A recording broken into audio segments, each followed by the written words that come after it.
E é isso aí, pessoal. Sejam bem-vindos a mais um episódio do SomoCast. Mais uma vez aqui nessa maravilhosa feira Wine South America, que ocorreu nos dias 12, 13 e 14 de maio, aqui na capital do vinho brasileiro, Serra Gaúcha, Bento Gonçalves. Coisa linda. E mais uma vez, não vou cansar de parabenizar, não. Parabenizar o Marcos Milanês aí pela organização. Evento impecável. Fala aí, produção. Segurança, limpeza, organização 10, 10. Aqui atrás tem nosso mocó aqui, ó, que dá para guardar todas as coisas. Largamos tudo aí com maior segurança. Bom demais. E hoje a gente vai falar de um projeto que tá nascendo mais perto de onde a gente mora do que onde a gente tá hoje. Vou apresentar logo. Beto aí, que é da vinícola Almatero. Pronunciei bonitinho? Isso aí, não, é Almatero, é. Boa, boa. Que, cara, tá ali, é nosso vizinho ali, quase vizinho, vai. Beto, obrigado pela participação aqui no SomoCast, cara. Obrigado a você pelo convite. Relaxa, solta o ombro, vambora. Obrigado a você pelo convite, é um prazer estar aqui falando com você e com os ouvintes também. Boa. Então, pra gente brindar e quebrar o gelo, vamos lá com o espumantezinho aqui da Nova Aliança. Espumantezinho de Trebbiano, coisa linda. Vou molhar a calça aqui. Cadê o... Aqui, rapaz. Ó. Bora. Trebbiano em comemoração aos 150 anos da imigração italiana aqui na região. Uma cooperativa ímpar, quase centenária, a mais antiga aqui da região. 97 anos, vão completar o centenário agora em 29. Terra do espumante aqui. Terra do espumante. E, 700 cooperados. Tem ideia que é isso? 700 famílias entregando as uvas na cooperativa. É um projeto, assim, surreal, de grande. E faz um trabalho... tá foda esse aqui, hein? Tirei a gradinha aqui. Desculpem aí a boa etiqueta, mas estava travando o negócio ali, ó. Esse tá foda. Ai, galera, vamos lá. Eita, laia. Produção, vai cortar isso aí depois. Vai, me ajuda aí. Deixa eu tentar aqui. Você tá louco? Chama os universitários aí. Tá foda, não tá não? Precisando de um alicate aqui, acho. Que isso? Pegou uma pressão do cacete. Bom, voltando então. Você tem um pano, talvez? Tem nada. Rapaz, ainda tá meio desprovido aqui de... Tá em outra terra, tamo longe. Mas não vai conseguir. Deixa eu ver. Não vai, não tá indo. Aí. Pouco. Vamos ver. Puta que pariu. Vamos lá, fazer coisa feia aqui, ó. É? Puta que pariu. Agora vai. Eita, laia. Cacete. Você tava com pressão. Não vai cortar não, filha da mãe. Tá bom. O negócio tá pressão danada. Até me perdi. Cooperativa quase centenária. Projeto incrível. Heleno que tá à frente ali. Um ser humano ímpar também. Faz um projeto maravilhoso. 700 famílias produzindo uva. A gente vai entrevistar o André ainda, que é o enólogo lá. Eu quero fazer muita pergunta para ele, porque deve ser uma loucura se absorver 700 produtores e conseguir mapear tudo isso e produzir um espumante como esse, com excelência, que foi o espumante em comemoração aos 150 anos da imigração italiana. Vai, produça. Essa introdução demorou, hein, galera? Você vê, vinho é isso também, né? Bora lá, vamos fazer um brinde.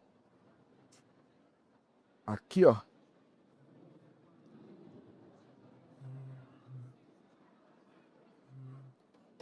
Boa. Agora sim, Beto. Tá.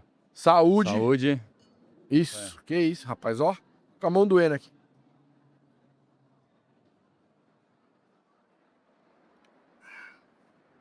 Muito bom. Beto, cara, a primeira pergunta que a gente faz aqui no SomoCast é tua primeira memória com o vinho.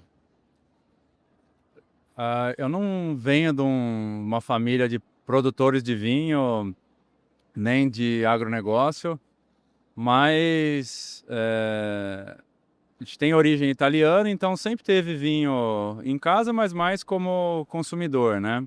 Aham. Depois eu vim morar aqui no Rio Grande do Sul, fiz faculdade aqui. De? Eu fiz engenharia, Ó, nada. em Porto Alegre, nada a ver com o mundo do vinho. Aí comecei a namorar, hoje a minha esposa, na época namorada na área de Caxias. E nesse meio tempo a gente já começou a visitar bastante vinícola, né? Então, final de semana a gente vinha para a Serra, vinha conhecer um lugar, ia conhecer algum projeto. Então acho que o meu maior contato com o vinho acho que foi tirando, né, o vinho em casa, né, na mesa, acho que foi aqui na região, né, que a gente começou a visitar a vinícola, que eu comecei a me interessar, comecei a conhecer alguns projetos, que eu me lembre, acho que foi isso. Boa. Ah. E aí, pô, vamos tentar traçar uma trajetória aí, né? Que hoje a Almaterra, ela é basicamente uma família, né? É tua família que tá ali envolvida 100% no negócio. Tenta fazer uma trajetória aí de como que chegou o projeto na vida de vocês, né? Pô, teu pai, tua mãe, teu irmão, eu sei que tá todo mundo envolvido ali, mas como que vocês chegaram nisso? Pô, vamos montar uma vinícola, que não é só uma vinícola também, a gente vai falar nisso mais pra frente, mas como que vocês chegaram até esse momento de hoje, né? É um projeto familiar, né? É. Então, que nem eu disse, a gente não vem do ramo de agronegócio, todo mundo é engenheiro, eu sou engenheiro, meu pai, meu irmão, cada um numa área. E uns anos atrás a gente queria mexer com alguma coisa de agronegócio, né? Apesar de eu não ser do ramo, quando eu fui fazer engenharia eu fiquei muito na dúvida se eu ia para agronomia ou se eu fazia alguma outra engenharia. Então sempre gostei disso daí, mas a gente não atuava com isso, né? E começamos a procurar fazenda em outras regiões de grãos e outras culturas, né? E a gente é muito amigo do Afonso, da Vinícola Davo. Pô, Né? Então, a gente começou a visitar a propriedade com ele, começamos a conviver com algumas tava com pessoas. uma má companhia, hein? Pelo É, amor de Deus. a gente começou a conviver com algumas pessoas que eram do meio, conhecemos o Murilo na época, né? O Murilo Regina já esteve aqui também. Então vou aproveitar sua deixa Ah. e fazer nosso gancho com o nosso apoiador, Vitácia Brasil, maior viveiros de muda do Brasil. Pô, que começou muito dessa iniciativa da Dupla Poda, Murilo Regina, tudo começou ali naquele burburinho e hoje é uma referência aí com relação a muda, porta-enxerto. Os caras têm um catálogo lá que você tá começando um projeto, você pode falar um pouquinho melhor, né? É o maior viveiro hoje. É. Mas na época a gente começou a ter contato com esse mundo, né? Com o Afonso, com o Murilo, com outros produtores. E eles são entusiastas disso daí, né? Então, eles falam com muita paixão sobre o vinho, né? Tanto o Afonso, o Murilo e outros produtores que a gente conheceu na época, né? E a Isso gente... era quando, mais ou menos? isso aí foi em 2000 e... Que a gente conhece o Afonso tem mais tempo, né? Mas que a gente resolveu fazer o projeto foi 2019, 2020, que... Pouco tempo. A gente até veio comprar a fazenda em 2021, mas foi assim, 1, 2, 3 anos conversando com eles, conhecendo sobre esse meio. E a gente acabou se encantando por isso também, né? Com essa possibilidade de fazer vinho de qualidade no Sudeste, né? Porque até então o Rio Grande do Sul era uma das únicas regiões de destaque aí no Brasil, né? Tinha Santa Catarina ali, ó, né? Alguma coisa, mas parava aí, né? Ou lá pra cima, mas... não, assim, apesar de ter alguns produtores no Sudeste há mais tempo, né? Até começaram com o Murilo na época, ou por conta própria, mas começou a ganhar um pouco mais de destaque nesses últimos anos, né? Não, total. E aí a gente acabou se encantando por isso, fomos visitar algumas propriedades, meus pais também adoraram o projeto e... É um projeto de vida pros teus pais, assim, tipo... Meio que aposentadoria, alguma coisa pra... ou não? Não. Assim, Ainda não, né? eu acho que foi um projeto que uniu muito a família, né? Porque, Imagino. apesar de eu e meu irmão, a gente estar mais na linha de frente, né? Meus pais sempre participam, né? Então, as decisões mais estratégicas, o que a gente vai fazer, para que lado que a gente vai, vamos investir, não vamos investir, vamos plantar, não vamos, são decisões em família, né? Quem Mas tá se ferrando ali é os mais novos. no dia a dia a gente que tá tendo que tocar. Tá, é justíssimo. Mas aí acabamos se encantando por isso, né? É um universo... É difícil você sair, né? apaixonante, né? Aí a gente acabou encontrando uma propriedade, na época até meus pais que foram ver, aí levamos o Murilo, não, dá para fazer vinho, dá, a região é boa. Acabamos escolhendo São Gonçalo do Sapucaí porque foi uma das primeiras regiões que o Murilo estudou na época, né? O Afonso já estava lá também, e tinham outros projetos nascendo. É uma região com aptidão logística muito boa, né? Então a gente está ali na beira da Fernão Dias, estamos 300 quilômetros de São Paulo, 300 quilômetros de BH e uns 300 quilômetros do Rio de Janeiro, né? Então a gente está no centro. No centro de uma boa... De tudo e no centro da onde começou, né? Os estudos do Murilo lá atrás, né? Então acabamos encontrando, né, essa propriedade e aí começamos do zero o projeto, né? Eu e meu irmão começamos a se envolver. Na época, meu irmão acho que estava terminando a faculdade, eu estava trabalhando já em outra área, né? Mas a gente resolveu encarar isso daí e aprender tudo do zero, né? Então, no início, eu ia toda semana para a fazenda e voltava no mesmo dia, né? Saía de Jundiaí, né, no interior de São Paulo, ia, voltava 3 horas. Nem é tão interior assim, vai. Mas não é tão interior, mas saía de lá, ia para a fazenda, voltava no mesmo dia. Saía às 5 e pouco da manhã, voltava de noite e fiz isso daí durante um bom tempo, Os né? bate e volta. Fazia Pesado. bate e volta, E aí de terça até o final da semana eu trabalhava em outra empresa, né? Aí passou um tempo, eu comecei a ter mais demanda lá, comecei a ir segunda e voltar terça e depois acabei saindo dessa empresa e comecei a me dedicar mais à fazenda, né? Então hoje até trabalho com outras coisas também, mas hoje 70%, 80% do meu tempo, apesar de eu não morar lá, eu me dedico à fazenda, né? Então, durante os 3, 4 primeiros anos eu estava mais ali na parte executiva, né? No dia a dia ali com o gerente de campo, com os agrônomos.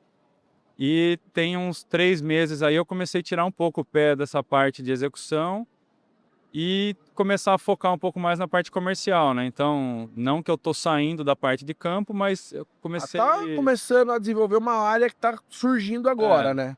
Eu comecei a envolver um pouco mais meu irmão também nessa parte de produção e eu comecei a desenvolver um pouco mais a parte comercial, né? E meus pais vão para lá também, ou toda semana, ou a cada 15 dias, sabem o que está acontecendo, né? Meu pai é engenheiro civil, então a parte de obras lá ele adora, gosta de lá ver. É fácil Mas a parte de campo a gente aprendeu do zero, né? Não que a gente toque tudo isso sozinho, porque a gente não era do ramo, então... A consultoria, né? A Vitácia, além das uvas, tem todo aquele projeto de consultoria e tudo mais, né? A gente começou a se cercar de gente boa, né? Então, quem que fornece muda boa? A Vitácia. Quem que dá consultoria? Também era a Vitácia. Quem que é da área comercial? Tal pessoa. Quem que pode ajudar? Então a gente foi se cercando de consultores. Quem que é a enóloga que tá com vocês lá? A Isabela. Isabela? Eita, lá. Isabela... Procura aí, produção, qual que é o episódio da Isabela? Murilo também, com o Pedrinho. Murilo com o Pedro 89? Boa. Eu vi que a Aline teve aqui também, a Aline... A Aline tá na frente da... Tá frente de uma vinícola agora lá, né? Ela saiu da Vitácia agora, foi para Rio Manso, mas ela participou do projeto nosso desde o início, né? Aí tem alguns meses aí que ela saiu, mas ela, desde o início do projeto, ela estava junto com a gente também. Parte da planta, né? A parte de campo. De campo, e aí a gente pra Isabela, que é, do campo pra garrafa. A Isabela desde o início... 25? Faz tempo que ele falou que a Isabela lá nos primórdios, hein? O episódio 25, Isabela Peregrino. Enóloga mais premiada. Tem medalha, mulher, hein? Tem. Pelo amor de Deus. E aí a gente nesse tempo, a gente foi aprendendo muito com os consultores. Eu também sempre tive muita curiosidade em diversos assuntos, então nesse meio tempo, eu ia ler artigo, eu ia conversar com alguém, eu ia fazer visita de campo, visitei muita fazenda, não só de uva, mas também de café e para ver práticas que eu podia Trazer, né? trazer para a fazenda, né? Então, nesses 3 anos, me dediquei muito a isso, né? Então, eu via alguma coisa que eu não tinha na fazenda, eu ia visitar alguma fazenda, pô, legal, vamos fazer isso daqui. Criar um ecossistema mais complexo, né? Ouvia alguma prática que a gente fazia no café, vamos trazer para uva. Vice-versa também, via alguma coisa que tinha na uva, vamos levar para o café, né? E a gente começou o projeto, a fazenda é uma região cafeeira, né? De início a gente falou, vamos ter só um pouquinho de uva. Mas a gente foi se envolvendo com o dia a dia, aí tem um vizinho vendendo uma área, compra outra, fomos expandindo. Colocamos uva, né, para atender o projeto nosso. Onde não dava para pôr uva, vamos expandir café, né, uma região que tem muito café especial. Onde não dava para pôr café, vamos pôr gado, não dá para pôr gado, vamos pôr outra coisa, e fomos ocupando a fazenda, né? Então, a ideia nossa, né, lógico que começou com uva, mas a gente quer desenvolver o território, né? Então, a gente quer desenvolver tanto a parte de vinho, né, no turismo, como a parte de café, que eu acho que casa muito bem também, né? Não, total, pô. É acordar bem, um cafezão bom É. e depois um vinhozinho pra deixar o dia leve, né? Tem tudo a ver. E aquela região ali, ela pulsa isso, né? Pô, vocês estão há muito tempo com contato com o Murilo.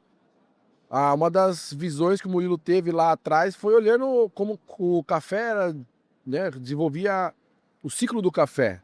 Ele olhou muito pro ciclo do café para se espelhar para Para fazer a dupla poda. Então, assim, tem uma coisa que tá intrínseca ali, né? A região cafeeira espelhou toda essa parte da criação, da mudança de ciclo da videira, né? Que é a importância da colheita na época certa, né? Basicamente isso. E além, né, de toda essa tecnologia aí da parte de videira, né, de uva, a região ali de São Gonçalo de Sapucaí é uma região bem montanhosa, né? Então, você tem algumas propriedades que são grandes, né? Mas você tem muita propriedade pequena, né? Sítios, Total, né? Então, eu acho que isso daí é uma barreira muito grande que a gente tem ali na região, porque como tinham muitos sitiantes, às vezes eles não tinham tecnologia de planta, cultivo, mesmo assim a questão ambiental, nunca deram muita bola, vamos proteger uma nascente, vamos trabalhar com uma técnica diferente, né? Então eu acho que a uva acabou agregando muito para isso, porque é uma cultura que você desenvolvimento tem... da região, né? E a gente, meu irmão é engenheiro ambiental, né?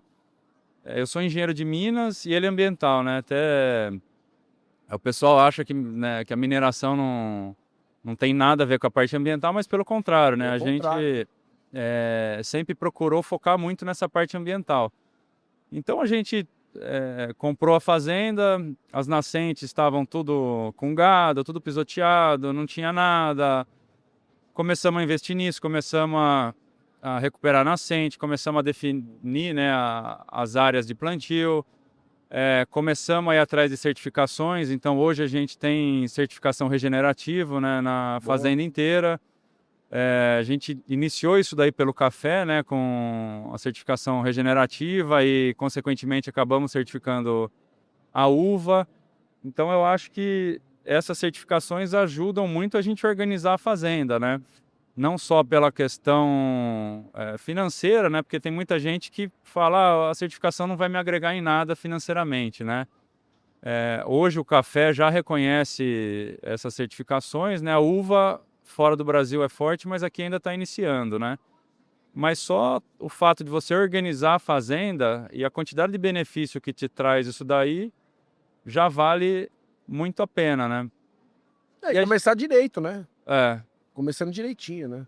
E foi um processo muito tranquilo para a gente, questão de regenerativo lá, porque a gente já fazia quase tudo, né? Boa parte das práticas envolve muito bom senso, né? A questão de você não poluir nascente, a questão de você ter fossa, a questão de você captar água de maneira correta, de fazer um uso consciente, né, dos recursos, a questão de adubação verde, né? A gente já fazia tudo isso. Então o processo de certificação É natural. foi muito tranquilo, né? Foi bem natural. E hoje eu acho que esse caminho que a gente escolheu fez toda a diferença, né? A gente está muito no início ainda, né? Mas olhando para fora do Brasil e olhando as tendências, você vê que isso daí é uma pegada É crescente, a né? viticultura regenerativa ali, né? Que, pô, é você manter o ambiente como ele é. Você não precisa ter do lado da videira só terra. Você pode ter uma vegetação ali, você pode ter a vegetação no entorno. Cara, isso aí vai influenciar totalmente na uva que você está plantando ali, Com né? certeza. Assim, a gente está muito no início ainda, então todo esse trabalho que a gente está fazendo, eu não consigo mensurar ainda o quanto que isso agregou na qualidade do meu vinho. Mas a gente Mas tem que tem um impacto, tido, tem, pode ter certeza. a gente tem tido resultados excelentes de produtividade, de qualidade de vinho, qualidade de café, né? Então a gente tem produzido café com muita qualidade também. Então, assim, não, acho que não é uma coisa que a gente Pô, tu falou faz. café, não veio cheio de café agora no nariz? Tá vindo mesmo, né? Acho que tem alguém Veio, torrando não? café Ó, tem aqui alguém, ó. É. É. Vai, produção, fica quieto aí. Então, assim, não é uma coisa que a gente faz, né? Às vezes vai algum produtor, alguém vai visitar a fazenda e pergunta, mas o que que vocês fazem diferente, né? Não, acho que não é uma coisa, é um somatório Conjunto, né? de pequenas coisas que a gente vai fazendo que no final fazem toda a diferença, né? E a questão do vinho, né? A gente também resolveu focar no que era o diferencial nosso na região, né? Então, o porquê que o vinho nosso é diferente, sei lá, do vinho do Rio Grande do Sul, ou do Nordeste, ou do Cerrado, né? Não, acho que não é uma questão de melhor ou pior, são terroirs diferentes, Características né? diferentes. É. Características diferentes. Começaram já com a mentalidade boa. E desde o início, né, esse trabalho muito encabeçado pelo Murilo, né, a gente já falou, vamos se diferenciar e começamos a fazer o trabalho da IG, né, da indicação geográfica, né. Então, desde o início a gente começou a fazer um trabalho com a Embrapa, com alguns pesquisadores, começamos a coletar dados, mostrar o porquê que nosso produto tinha um diferencial e o resultado veio, né, a gente conseguiu essa IG, né, uma indicação de procedência. Isso daí é recente, né? A gente ainda não está conseguindo trabalhar tanto comercialmente isso, mas eu acho que é uma questão a nível de Brasil, né? Acho que o consumidor ainda não sabe muito bem o que é uma DO, o que é uma IP, né? Mas eu acho que isso daí vai agregar demais, não só para o vinho IPD? Qual o nome da IP? de sul de Minas, Sul né? de Minas. É uma indicação geográfica no sul de Minas, né? Foi a primeira, porque dentro do guarda-chuva de uma indicação geográfica, você tem uma IP, né? Indicação de procedência, que é mais abrangente, e um segundo passo seria uma DO, né? Que você está afunilando um pouco mais, né? Ó, Então foi a primeira IP de vinho de inverno, né? Do Brasil, né? Acho que foi uma conquista grande aí para a região. A gente uniu 7 produtores, né, da região, então não é só de São Gonçalo do Sapucaí. Somos nós, só Davo. para contextualizar a galera, não quer dizer que tá numa cidade ou outra, quer dizer que o microclima, o solo dessas regiões, elas têm Exatamente, são únicos e vão entregar um único perfil de É. vinho dentro daquelas características, uvas e tudo mais, né? A gente faz um estudo, né, de solo, de Solo. clima, de amplitude térmica. São diversos fatores que são analisados para a gente mostrar que os vinhos dessas regiões É único, né? É uma característica própria, né? Então, são 7 produtores, né? Juntou o pessoal de São Gonçalo do Sapucaí, Três Pontas, Lavras, então tem algumas cidades ali.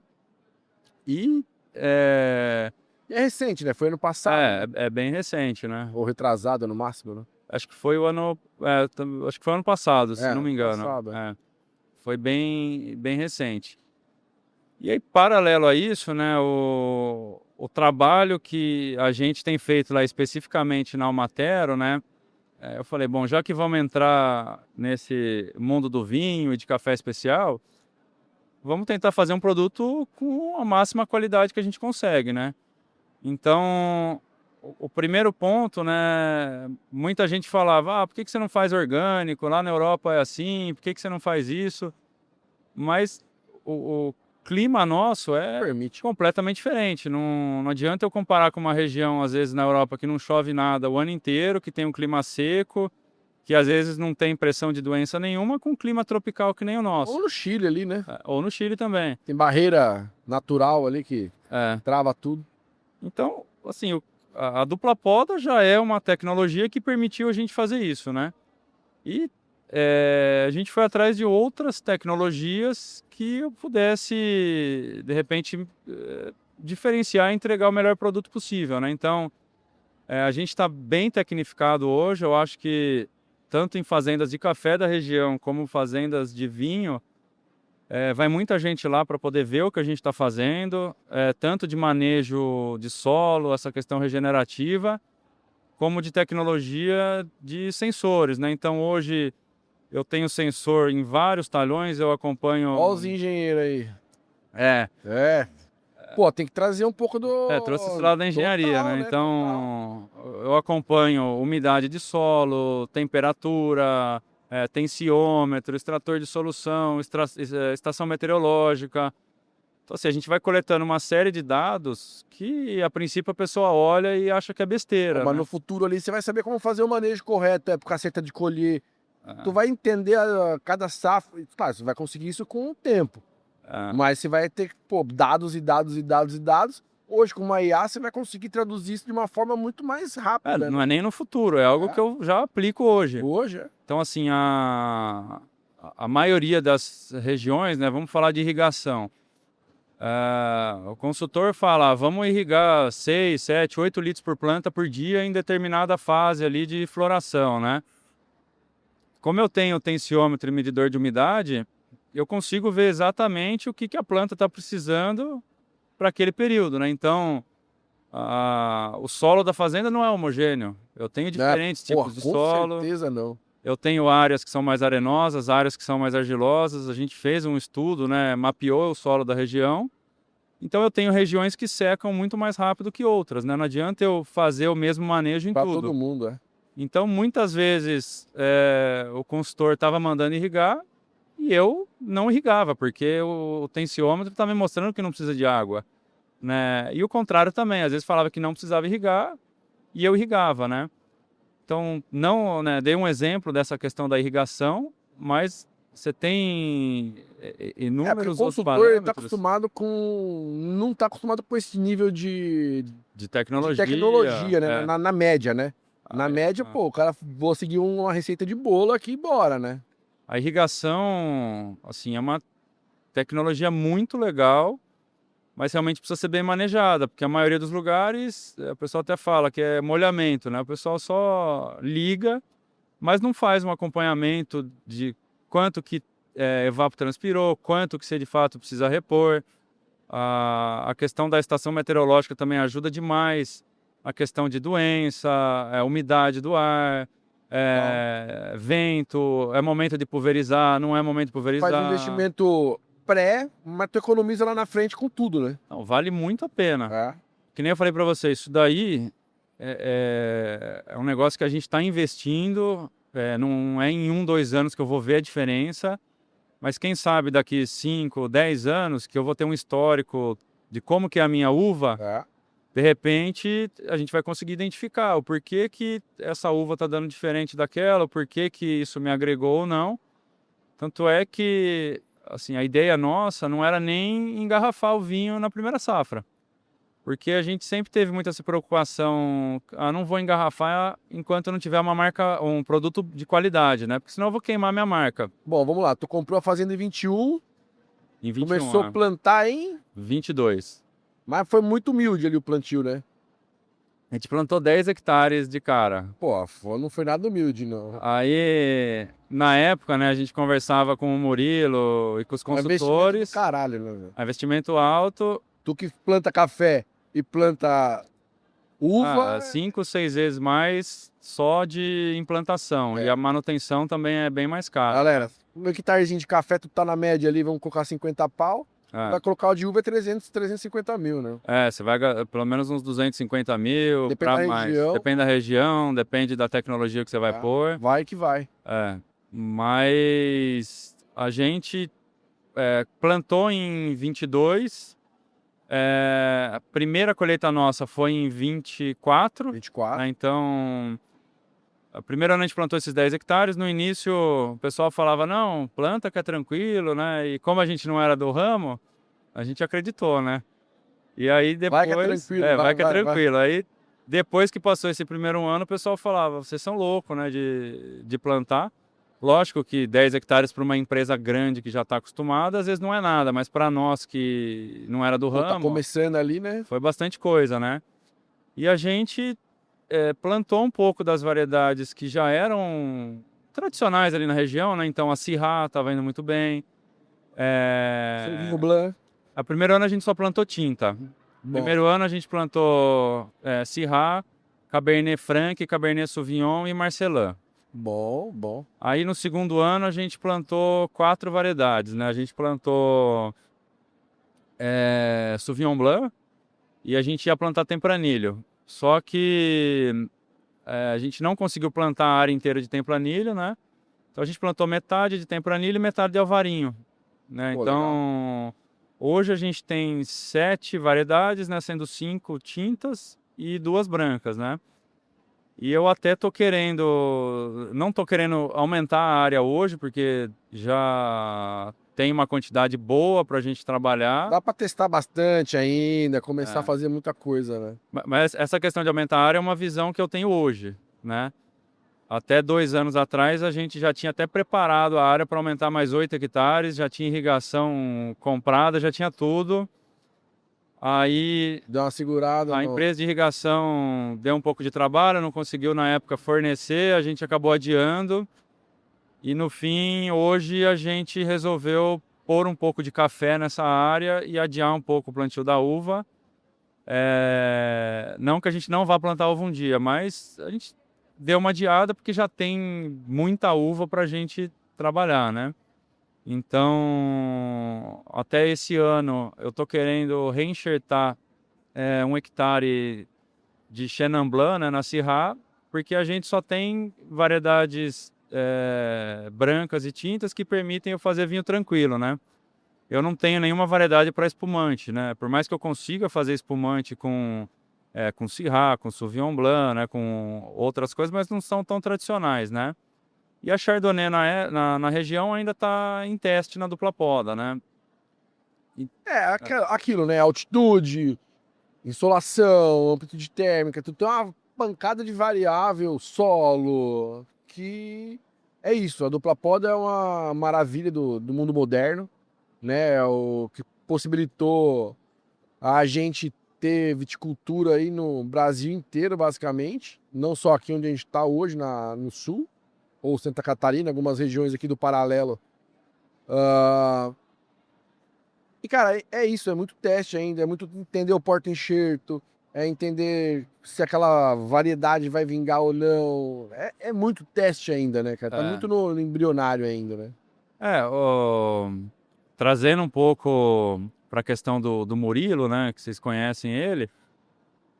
Outro dia eu estava conversando com ele falou um negócio que fez muito sentido para mim, né? Ele até falou que acho que a maior contribuição dele para esse universo do vinho não foi nem a questão da dupla poda, foi a questão de melhoramento genético a nível Brasil, né? Total. Então, antigamente você não tinha uma certeza de qual clone que você estava plantando, né? Aqui no Rio Grande do Sul, pode até ter... A grande revolução do Rio Grande do Sul foi a última, foi isso. Foi o clone... com qualidade, né? Qualidade. ele começou a desenvolver esse trabalho e No grande, trazer... no modo geral, assim, né? Claro que já tinham coisas boas, mas assim, a massa mesmo, assim, foi isso. E você, assim, começou a melhorar a qualidade genética, né? Não só de dupla poda, né? Mas a nível geral, né? Eles fornecem mudas para o Rio Grande do Sul, para Santa Catarina, para São Paulo, para Minas, para o Rio de Janeiro, para o Nordeste, para o Centro-Oeste, né? Diversas regiões do Brasil que estão se desenvolvendo, né? Não, total. Pô, vamos abrir esse tinto aqui então pra ó, homenagear tanta uva tinta que tu tem lá. Bora. Aí esse aqui tu vai tomar o Los Hermanos da Garbo, em homenagem aos nossos hermanos aqui, ó, producer. Vai lá. Aí, ó. Sorrisinho. Põe na câmera aí, rapaz. Aí, ó, tô ninja já, hein? Então, homenagem aos nossos queridos amigos argentinos e uruguaios, Malbec e Taná, Los Hermanos da Garbo, guri, porreta demais, que isso. E que aproveitar também, tem uma playlist Hermanos do Somcast, com enólogos aí argentinos e chilenos. Não temos uruguaios ainda, mas o convite tá feito. Olha lá, olha o açougueiro aqui. Aí, rapaz. Já o primeiro já foi uma desgraça pra abrir, né? Tá uma pressão danada. Errar o segundo, aí os caras arrancam meu diploma, meu pinto sommelier, ferrou com tudo. É. Bom, vamos lá, bora. Ô Beto, e aí, pô, eu sei que o... Pô, um projeto lindo, incrível, mas mais bonito ainda é o nome, né? Almatero. É, pô, fala aí de onde veio essa... Sobrenome da família é Alcântara Marcondes, né?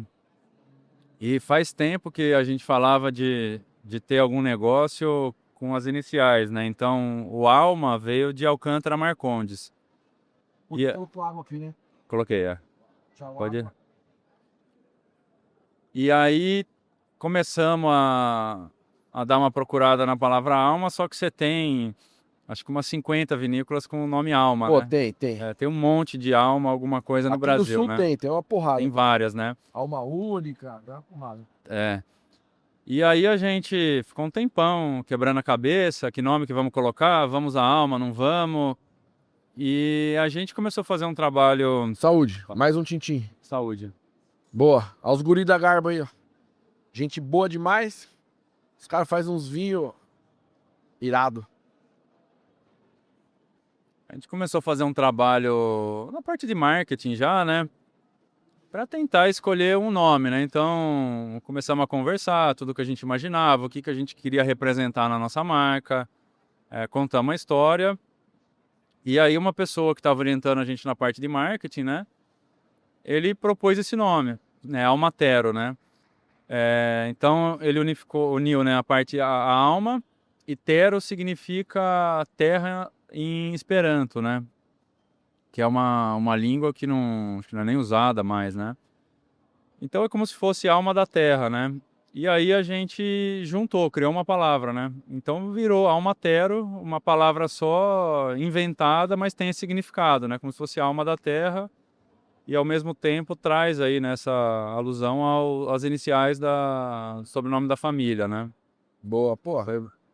Eu acho que ela engloba, né? Todo o conceito, tudo aquilo que vocês passam ali pro dia a dia, né? Porque é realmente, você entra no Insta deles lá, você vai ver. É a família ali cuidando do projeto, né? Eu acho muito legal isso, cara. A gente está bem focado nisso, né? Em tentar trazer um produto de qualidade da família, que a gente realmente está investindo nosso tempo para fazer um produto diferenciado, de qualidade.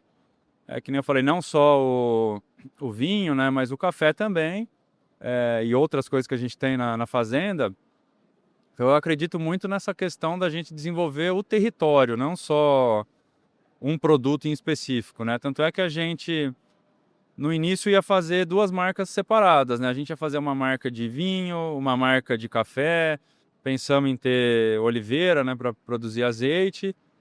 E no fim, conversando com bastante gente que estava no ramo, a gente falou, não, vamos trabalhar uma marca só, Fortalecer uma só já é difícil, fortalecer a né? marca, entendeu? Quando a pessoa olha lá o Matero, independente se é vinho, se é café ou se é outro produto, ela sabe que é um produto de qualidade, né? Que a gente está tentando entregar o melhor A possível ali, alma, o né? couro ali, né, bicho? É, porque é... É, mas a ideia inicial foi essa, mas não foi um processo rápido, né? Às vezes as pessoas falam, do dia Não. para noite é o Matero. Tu, Mas, assim, até o logo, é muito difícil esse negócio de você criar logo, criar nome.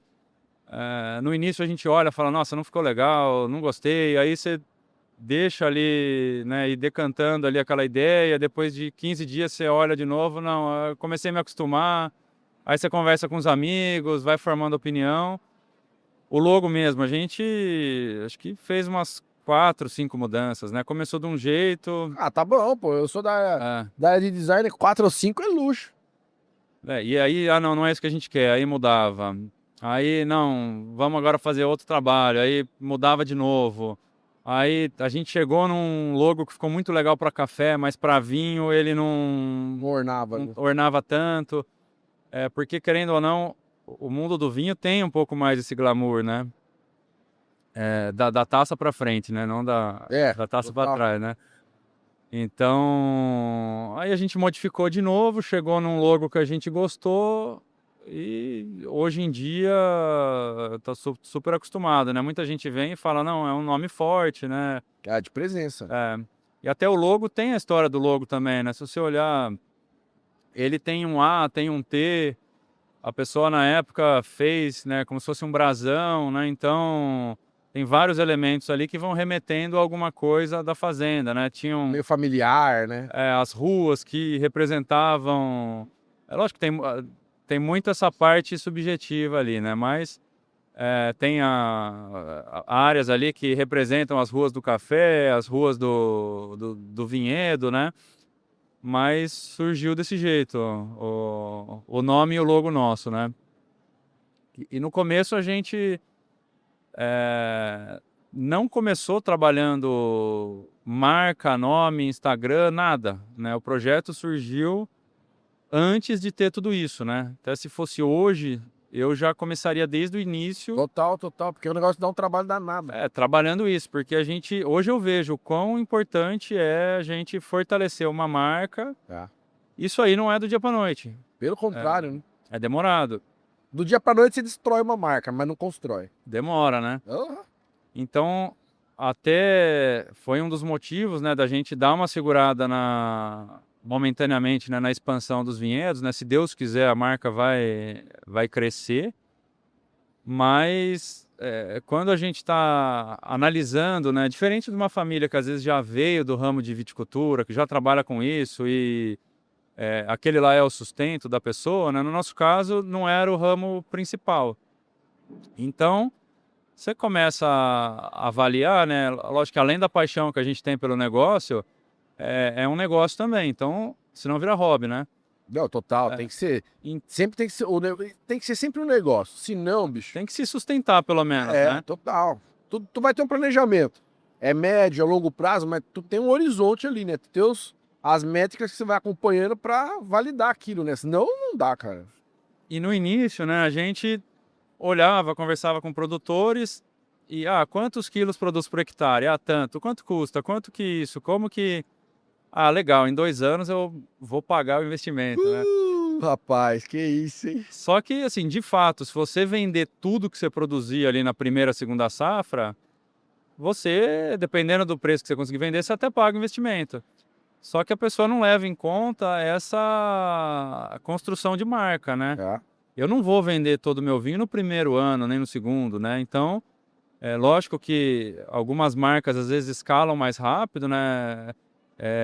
Tanto marketing como qualidade de produto, premiações, né? Tudo isso daí, o trabalho que vocês fazem aqui também, né? Total. De divulgação, ajuda a gente a mostrar o nosso produto, né?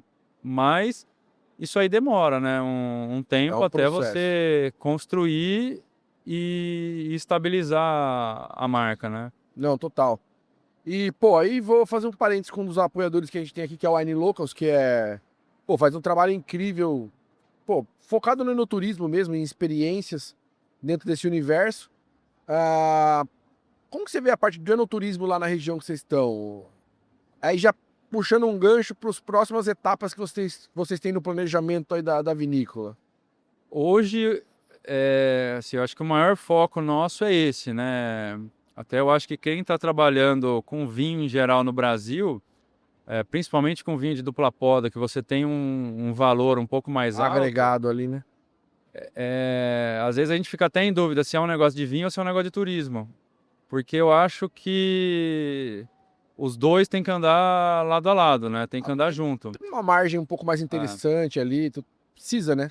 Então, assim, hoje a gente não tem enoturismo ainda, a gente focou em construir os vinhedos, construir a marca, os cafezais, né? A gente está estruturando a fazenda, então está fazendo galpão, está comprando implemento, máquina de beneficiamento, mas a gente não tem enoturismo ainda, então a gente já está em projeto, né? A gente está fazendo um trabalho como arquiteta já, estamos desenvolvendo tanto o local que vai ser a vinícola, como o wine bar, cave. A ideia nossa não é executar tudo Ao mesmo tempo. ao mesmo tempo, né? Hoje a gente enxerga que vale mais a pena eu executar primeiro um wine bar e uma cave. Aí conforme o negócio for amadurecendo, aí sim a gente parte para uma vinícola, né? Então hoje a gente colhe toda a uva nossa lá e a gente vinifica em vinícolas parceiras com o acompanhamento da enóloga nossa, né?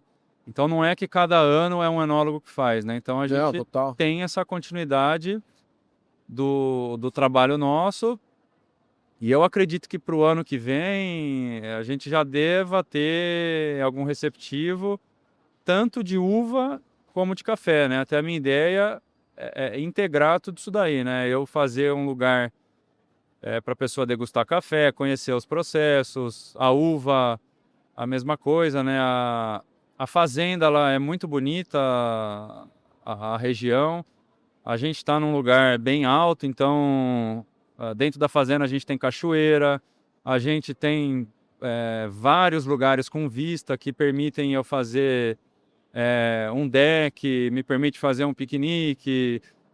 Umas Então, experiências mais diferentes ali. essa que é a ideia nossa, levar a pessoa para o campo, né? Não só para a parte de vinificação, né? Porque, assim, eu acho que 70%, 80% do vinho ou do café você constrói no campo, né? Total. Lógico que o trabalho da enóloga é essencial, mas uma enóloga muito boa não faz um vinho bom com uva ruim, É isso aí. né? Mas um enólogo ruim consegue estragar Uma uva boa. uma uva boa, né? Então, eu acredito muito nessa parte de qualidade no campo, né? Se eu conseguir entregar uma uva boa ou um outro produto que seja para a parte de agroindústria, eu vou ter um produto bom, né? Bom, tá bem encaminhado ali, né? E hoje, a região nossa lá está em desenvolvimento ainda. A gente tem 7, 8 projetos lá em São Gonçalo do Sapucaí. 2 deles já estão recebendo turista faz um bom tempo, né? Então a Barba Eliodora e a Quinta Davo também já estão recebendo turista há um bom tempo. Pô, os caras começou também há séculos. Começou há bem mais tempo. Não é exatamente em São Gonçalo do Sapucaí, mas você tem ali num raio de 1 hora e meia, você tem Maria Maria, que faz parte do grupo da IG nossa também, você tem Almas Gerais, você tem a Primeira Estrada. Maria Maria, Duzinho, pô, gente boa demais. E a primeira medalha de ouro, 96 pontos no Decanter. Já veio aqui também. Aqui não, mas lá, né? Lá em São Paulo. Lá em São Paulo Porra. também. E o Vinho Isabela, né? O ano passado, Maria Maria, 96 o pontos Vinho lá. Isabela, 96 pontos. E essas vinícolas que estão na região, né, que nem eu falei, as duas que estão já mais estruturadas, né, mas você tem uns 4, 5 projetos ali na região que estão começando, estão se desenvolvendo, querem ter enoturismo. Então a gente acredita que São Gonçalo do Sapucaí e o entorno vai virar uma região vitícola, né? Então a ideia nossa é explorar esse turismo Explora a parte de hospedagem também. Hospedagem Esse ainda é o teste complicado da região ali, né? acho que é um dos maiores gargalos ali na região.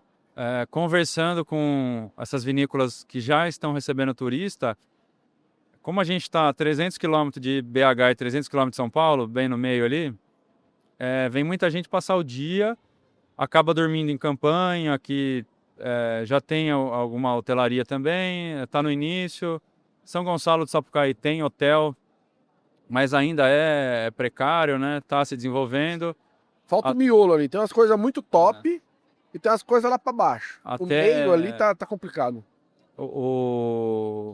As próprias vinícolas estão investindo em hospedagem, né? Então a Barbelodora e a Davo estão investindo em hotelaria.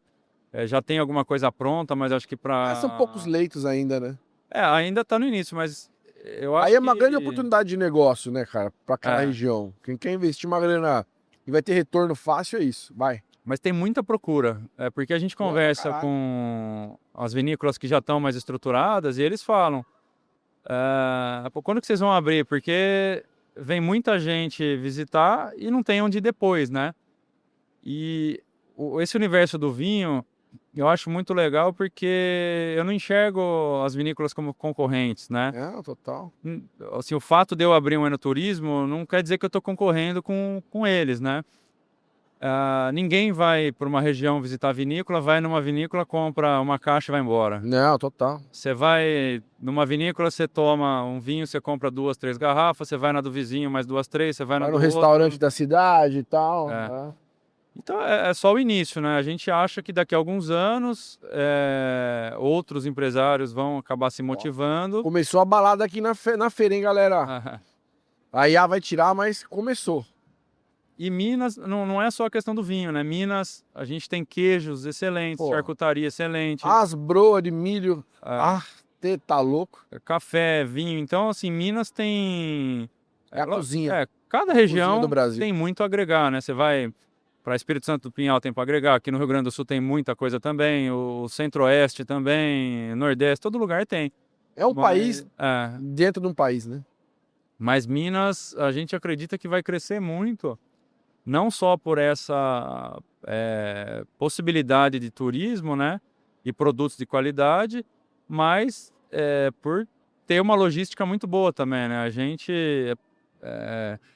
até ontem teve uma palestra aqui, se não me engano, 49% do consumo de vinho no Brasil, acho que estava em São Paulo. Cinquentinha. Né? E somando Minas e Rio, acho que ia para quase 80, se eu não estou enganado. Então a gente está no centro de tudo ali, né? É uma região com muito potencial, né? O poder econômico tá ali, né? Não menosprezando outros estados ou... Por exemplo, aqui a gente tá no Rio Grande do Sul, o maior consumo per capita por litro é aqui. Mas a gente tá falando... litros, né? Mas a gente tá falando de volume, né? Aí o volume é outra coisa, é volume de gente, é um outro cenário, né? Se não me engano aqui, acho que é em torno de quase 7 litros por pessoa e a nível Brasil, acho que 3. Bateu 3 agora, né? Depende da ótica que você olha, é 3. Mas tem muito para crescer ainda, né? E é esse... Eu acho que eu já falei nesse podcast aqui durante a gravação da feira, vocês vão ouvir eu falar isso um monte de vezes. Eu acho que é essa questão do enoturismo que vai aproximar as pessoas da vinícola, do vinho, de uma forma diferente. Porque uma coisa é você falar aqui do Sul, imagina o Brasil todo com vinícola perto. Não vai chegar tão perto, porque a cultura do vinho aqui é muito forte, mas quem sabe a gente não chega a 7, 8 litros per capita. Porque, cara, isso é possível. Basta você ter essa cultura no entorno. E a gente não tinha isso você vai falar 20 anos atrás, tu ia imaginar que tu ia ser dono de uma vinícola. De jeito nenhum. Então. Não precisa nem ser 20 anos. Poucos 10, anos atrás. É muito louco isso. Então, assim, a gente tá vivendo a revolução. A gente não sabe para onde vai ainda. É muito difícil quantificar, mas assim, tá acontecendo e é agora, tá rolando. E essa questão do turismo rural em geral, né? Não só do vinho, do agro, do café, eu acho que vai muito de encontro com com esse momento que a gente está passando e o que o consumidor está procurando, né? Total. Você vai num supermercado ou às vezes em algum lugar que simplesmente coloca teu vinho numa gôndola, consumidor às vezes não enxerga. Por que que eu compro esse ou compro aquele? Então, É o SKU mais difícil de você é, olhar lá. 200 mil SKUs. o consumidor ele quer saber da onde que veio o produto. Hoje em dia ele está muito preocupado como que foi feito, A origem, né? a origem do produto, e é muito isso que a gente trabalha lá na Matero, né? A gente quer ter um produto de qualidade e ter uma rastreabilidade, né? Ó, o vinho, o café veio desse talhão, eu levo a pessoa na fazenda, mostro da onde que veio aquele produto que ela está consumindo, o processo que passou, né? Todo É. o Eu já processo falei pro até pessoal chegar da Amprovin, aquela pegada do QR Code que eles têm atrás do rótulo, eu acho sensacional aquilo. Mas dá pra evoluir aquilo. Pô, dá pra mostrar uma foto do vinhedo, cara. Dá pra você ir muito mais longe que isso, né? o mundo do café, eu acho que está um pouco mais avançado nisso aí Já é uma já. coisa mais consolidada, muito mais É, consolidada, né? porque você tem algumas associações aí de café, né, que fornecem selo, né? A própria BSCA ali, que você tem selo, você às vezes, sei lá, a região lá da Mantiqueira de Minas, você tem Certifica Minas, você tem um monte de certificação aí, né? Mas várias delas trazem já um QR Code que você escaneia, você vê a localização daquele talhão, você vê a foto do produtor, você vê aonde que foi feito o processo, você Conta a sabe, história toda ali, né? conta a história toda. Isso aí a Amprovin já faz hoje, né? A Amprovin, para a gente participar da Amprovin, eles vão na fazenda, É. eles Vê a quantidade de hectare, quantidade de possibilidade de hectares, quilos de uva, papapá. quanto que você pode produzir. É. Então eles certificam tudo isso, né? Para não acontecer do cara ter, sei lá, 5 hectares e de repente o cara está Que produzindo 100 mil aconteceu lá litros, nos né? primórdios da É, dupla poda, porque querendo ou não, o vinho de inverno ele tem um valor, um custo de produção maior, então o cara pega um vinho que não é, fala que é, põe um valorzinho maior ali, né? Brasil é uma merda, né? Então, traz um vinho de outra região, é, faz um blend ali, fala que, ah, não, esse vinho é daqui, o então, negócio vem para é, regularizar, né? então as certificações eu acho que elas vêm de encontro com isso, para garantir para o consumidor que é um produto de qualidade, Procedência. com procedência e com tipicidade, né? Total. Que aquela região produz sei lá, um produto com aquelas características, né? Eu acho que o brasileiro, o consumidor de vinho, no modo geral, ainda não tem muito essa pegada de IP, IG, Nem um DO, pouco. DOC. Eu acho que não. Mas a hora que o vinho realmente tomar conta, quem tá dentro já dessas denominações já vai estar vários passos à frente, né? E não é só, acho que o vinho, acho que são todos os setores, né? Eu acho que talvez o setor que tem, que o consumidor talvez reconheça mais as DOs, talvez sejam os espumantes aqui no Rio Grande do Sul, né? Que já estão nisso, Consolidou, né? consolidou muito mais. Porque a maioria dos consumidores não sabe nem o que é uma IG ou uma DO. Então isso daí é um trabalho que todos os setores têm Formiguinha. que fazer É muita comunicação para ser feita ainda. para melhorar isso daí, né? Total. Ô Beto, e olhando para trás aí, tu falou que pisou no freio ali com relação a plantio. O que vocês aprenderam na raça que não tinha no manual ali da dupla poda ali? O que vocês aprenderam na porrada, cara? Eu acho que, sei lá, quase tudo ali. Tudo, né? Porque, assim, o consultor, ele não fica na fazenda o dia inteiro, né? Ele vai lá uma vez por mês ou a cada 15 dias. Lógico que se você tem alguma demanda, ó, puta, apareceu uma doença, vem cá ver, eles vão, Corre, né? mas Mas o consultor, ele passa uma recomendação para você e você que vai ter que pôr aquilo lá em prática no dia a dia, né? Então, mão de obra é muito complicado, né? junto com o gerente da fazenda, né? Então, o gerente da fazenda nossa, ele é uma pessoa da região, ele já tinha experiência com uva de mesa, né? Não era Pô, mas já é meio caminho vinífera. andado, né? Por um lado é muito bom porque ele, assim, a questão de doença e algumas outras coisas ele já consegue identificar mais fácil, mas ele também traz algumas técnicas e algumas coisas que eram de uva de mesa, né? Então ele trabalhava com Niagara lá e a vinífera é bem diferente, né? Outro tipo de Pô, manejo. tudo diferente. Eu acho que tinha muita resistência também no início em relação aos consultores, né? Então, tanto de vinho como de café.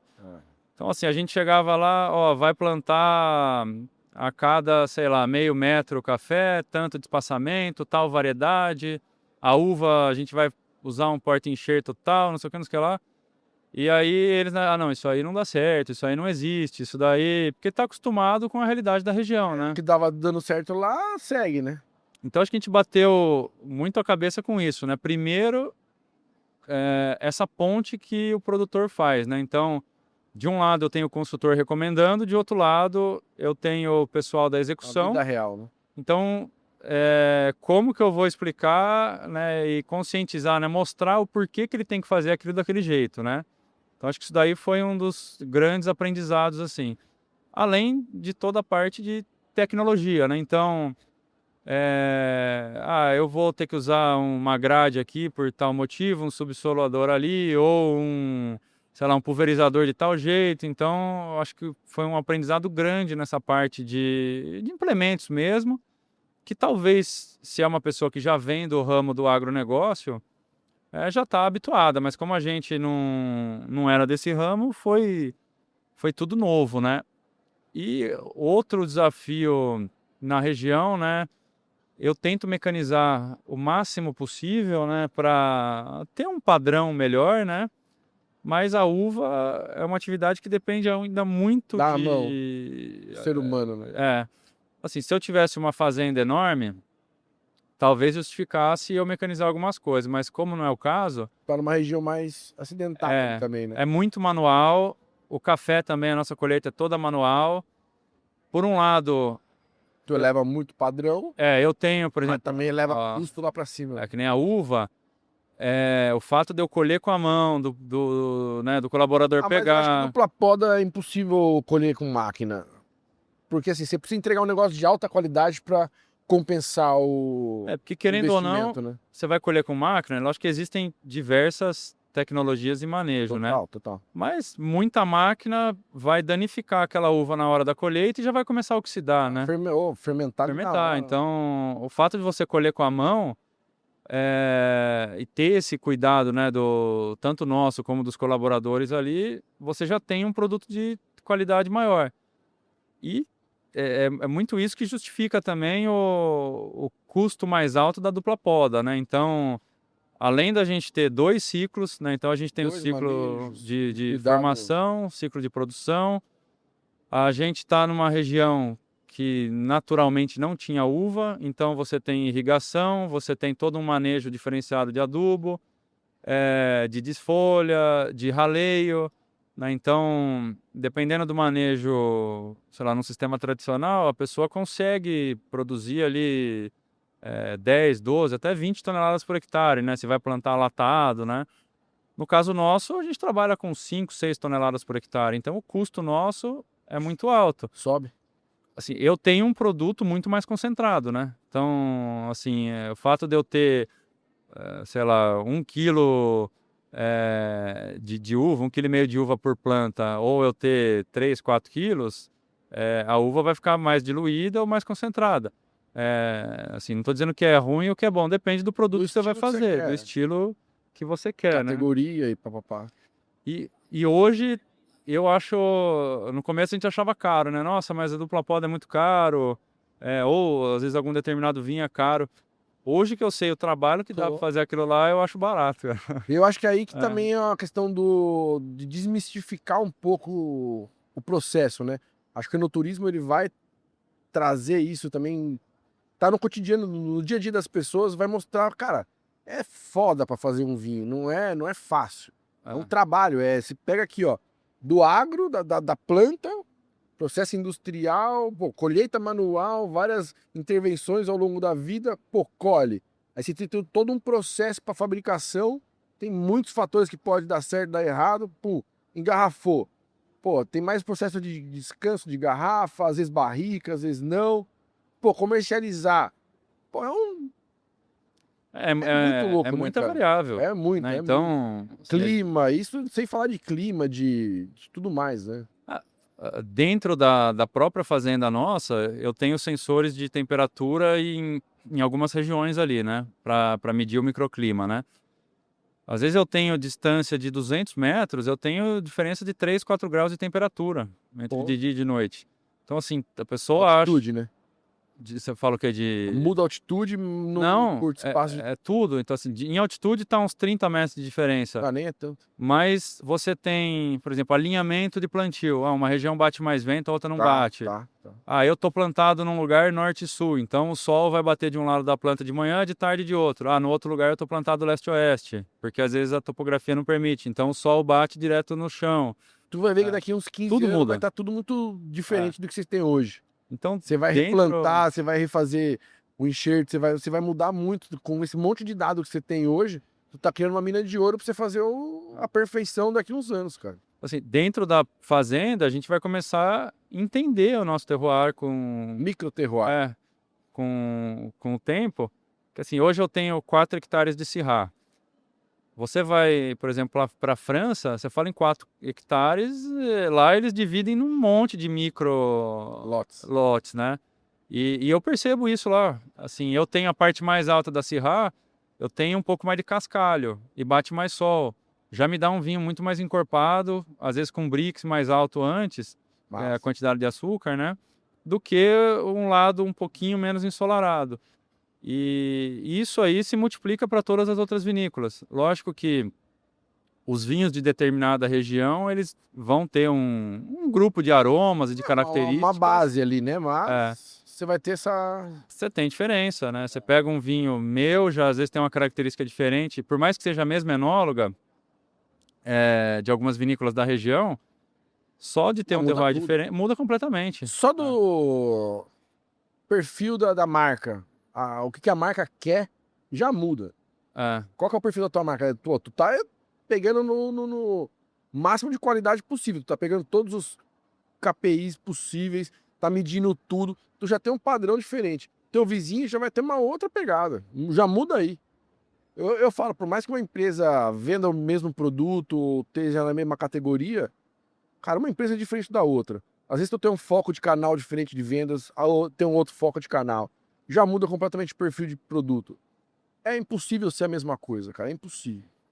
E assim, que nem a gente falou anteriormente, né? Tanto o terroir como o tipo de uva e o trabalho que a enóloga vai querer expressar depois, vai mudar completamente o vinho, né? Betona, vai ser expulso da feira aqui, vai. Pra fechar. O que tu gosta de beber? De vinho. De assim. vinho? O que não falta na tua adega? Olha, hoje eu tenho gostado... Eu, assim, gosto de todos os estilos quase, dependendo da ocasião, né? Boa. Então, assim, eu não tenho assim, só tomo isso, só tomo branco, só tomo... Eu acho que para cada momento a gente tem um determinado tipo de vinho. Isso. Mas hoje... Sexta-feira, tu vai chegar lá, acabou de voltar da fazenda, tá cansado, tu vai abrir o quê? Tenho gostado bastante de brancos hoje. Até novo pra já estar no branco já. Tenho gostado bastante de branco e quando vai para os tintos, lógico que às vezes a gente gosta de algum vinho um pouco mais amadeirado, mas eu tenho preferido os que expressam um pouco mais a fruta, mais a região ali, né? Pode ter madeira, né? Eu gosto. Vinhos e vinhos, né? Mas não aqueles vinhos com muito carregado de madeira, né? Eu particularmente não gosto daqueles vinhos... Já foi, né? Graças a Deus já passou essa moda aí, né? Mas até fazendo um parênteses aí, esse ano aqui, eu fiz o curso lá de sommelier da ABS, né? São Paulo ou Minas? Eu fiz em Campinas. Campinas. Aguentou o Júnior Medeiros? Fiz com... Jesus Cristo. Ei, Noob, a produção mandou um abraço pra você aqui, hein? Tá louco, a produção tá sem microfone, senão ela ia mandar um abraço pra você aqui. Eu fiz o curso lá com eles, né? Até... O Edu, a galera é fantástica, galera. Tô terminando agora, né? E assim, a gente, não só eu, mas como várias pessoas no curso, nunca tinham experimentado determinados tipos de vinho, né? Então, a gente chega lá, não, ou é branco ou é tinto. E no curso você aprende o universo, muito isso daí, né? Então, a gente tem aqui, espumantes para determinadas ocasiões, branco, rosé, tinto, laranja, vinho de sobremesa. Então, assim, para quem gosta da área e tem curiosidade, vale muito a pena, porque você começa a conhecer outros produtos, né? Então, Pô, tu tem que criar um paladar, né, é cara? aquilo que eu disse, assim, eu não tenho um tipo, eu só tomo isso, né? Então, acho que para cada ocasião tem um tipo de vinho ali que vai combinar melhor, né? Boa. Pô, e aí? Pra gente finalizar, a Almatério tá quando no mercado? É pra gente poder entrar no site, comprar. Ó, se Deus quiser, daqui um mês a gente vai ter os rótulos prontos. Boa. Eu tô falando daqui um mês, faz uns 6 meses, mas agora até tive reunião ontem e Bom, hoje só pra com... contextualizar, nós estamos gravando em maio, então se esse episódio entrar em junho, julho, já pode acessar o site lá e comprar direto. A gente já tem vinho pronto, né? Desde a safra 2024, mas a Ah, tá gente... guardando ouro, né? Ah, rapaz. A gente engarrafou a primeira safra, 24, deve ter uns 8 meses mais ou menos, mas ainda não começamos a vender, 8, 10 meses. Então passou por uma barriquinha ali, né? Não, ficou Não? no inox e daí depois ficou em garrafa. Então, Ah, tá. o vinho que a gente vai lançar agora, daqui 1, 2 meses no máximo, né? Vão ser os vinhos da safra 24, os tintos, e daí da safra 25 a gente vai lançar um Sauvignon Blanc e um Tempranillo Rosé, que é O rosézinho vai que vai. da 25. Mas a gente está assim, comercializando um pouco de vinho a granel, né? Cheguei a vender um pouco de vinho a granel. Às vezes tem algumas empresas que gostaram do trabalho nosso, quiseram, né? Às vezes comprar um pouco Ah, de fazer um vinho, blend lá, às vezes precisa dar fazer um uma blend. correçãozinha no deles ali, É. né? Até a questão de blend, né? A gente falou mais cedo que tem gente que traz vinho de outra região e blenda. Não é o caso nosso lá. Então, assim, às vezes tem alguma vinícola que está no sul de Minas, né? Não só na nossa região, mas faz parte da IG ou está no sul de Minas. Ela, às vezes, acaba fazendo um blend ou complementando. Tu pode fazer um blend de micro terroirs de Syrah. Também É pode. isso, é isso. E, Esse é o ápice é, da viticultura, meu amigo. e não é um negócio escondido, né? A pessoa, às vezes, tem gente que comprou vinho nosso e ela coloca lá no rótulo. Foi produzido por tal empresa, né? Às vezes até a rolha foi com a rolha nossa, né? Então a pessoa não está escondendo que aquele vinho é de outro lugar, Ah, né? e no futuro nada impede que você vai fazer um vinho com um parceiro da região do lado, não vai ser da IG ali, mas, pô, Também, total, né? também. Porque tu tem um limite ali, né? Você tem um terroir que, pô, tu vai conseguir aqueles melhores vinhos com aquelas características e acabou. É. A não ser que você compre todos os vizinhos ali, consiga expandir. Porque é difícil pra caramba você conseguir expandir terra. Entender mais que depois que você constrói uma marca, teu vizinho vai dobrar o preço. Tudo começa por aí. Então, assim, pô, nada impede que você vai fazer como tem alguns exemplos, fazer vinho no país vizinho, fazer em parceria com uma outra vinícola. Cara, nada impede, né? Com certeza. Mas eu assim, acho que Passo logo de mais cada a vez, gente né? vai ter os vinhos e cafés com a marca nossa, né? Então, a gente ainda eu saí faz uns 3 meses ali daquele dia a dia, né, que eu estava mais executando, para focar nessa parte comercial. Então, se o pessoal acha que é só colocar no mercado, mas não é, né? Então a gente Porra, tem aí começa uma é, outra vida, né? outro universo agora. Então, assim, é rótulo, é garrafa, é rolha, é cápsula, é logística. Como que eu vou entregar isso? Aonde que eu vou vender? Então a gente está desenvolvendo o site, integrando Posicionamento de com marca, né, cara? e-commerce, Vale colocar aqui, não vale colocar. posicionamento de marca, começando a construir relações com alguns empórios, né? Algumas lojas especializadas. Mas logo mais a gente vai ter produto. E aí eu tô te devendo uns vinhos nossos. Aí eu vou trazer vinho para você daí. Não, pô, eu queria colocar um vinho aqui pra nós beber, mas quando tiver tudo organizado, nós marca tudo do lado do escritório lá, basicamente dá meia hora lá da. A gente tá na Leopoldina, ali em São Paulo, você Tá desemboca perto. da Anhanguera, é rapidinho Ah. ali. A gente lança lá, quando colocar os rótulos, vamos pra lá, a gente grava um outro episódio e já faz lá. E o enoturismo também. A gente ainda não tá, né, estruturado.